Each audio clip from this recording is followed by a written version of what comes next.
makkarassa, tietysti aina oikeassa. Meiltä löytyy tietotaito, aatteen paloaito.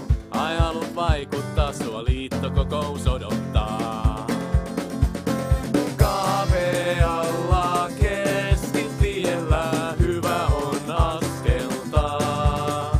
Kun Suomella on vaikea, se tarvitsee nuorkeskusta, siis meitä kuunnelkaa.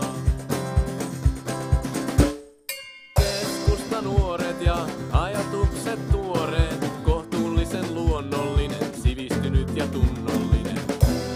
Sekä sopivasti kummallinen. Muutakin kuin politiikkaa, huipputyyppejä sauna